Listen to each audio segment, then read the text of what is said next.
And our other top story here in the 4 o'clock hour, the ongoing spike of coronavirus cases in our community. We've been showing you a lot of data related to the surge in COVID cases as a result of this Delta variant.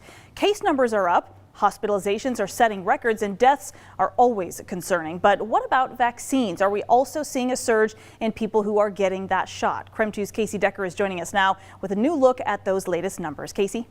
Yeah, Whitney, we were wondering if the scary numbers we're seeing regarding this more contagious, more dangerous variant might be motivating more people to go and get vaccinated. So let's go ahead and take a look now. Let's start with some data for Spokane County. This is from the Washington State Department of Health. And actually, we're looking right now, I believe, at the Idaho numbers. Let's take a look at Idaho first.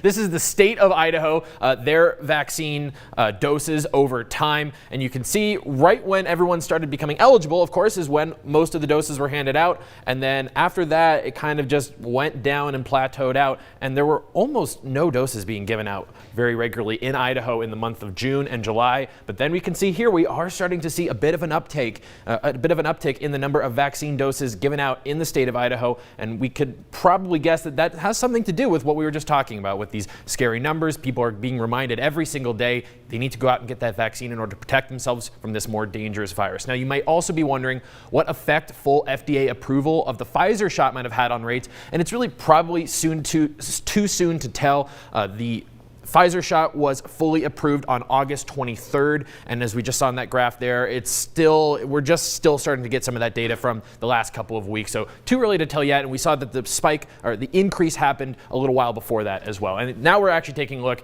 at that Spokane County data, and you can see it's a similar story here, where we just had a huge increase in vaccines when it was first available.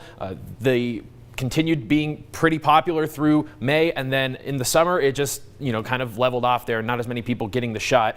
But now we are starting to see a little bit of growth in terms of number of people getting vaccinated in Spokane County every day. It's rising a little bit, and that's coinciding again with that Delta variant becoming worse, hospitalizations going up. More people are just starting to say, I don't want to risk it, I'm going to go get my shot. And so that might be some positive news here. One of the few bits of positive news we've been able to share with you about this virus over the past couple of weeks. Whitney? All right, Casey, thank you very much. Good to look at the numbers.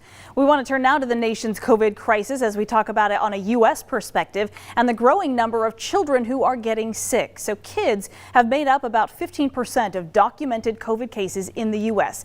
This month, though, that percentage has now jumped to more than 22%. Last week, more than 200,000 new pediatric cases were reported across the country, and that's a more than 5-fold increase over the past month. All of this coming amid this ongoing fight over schools and mask mandates.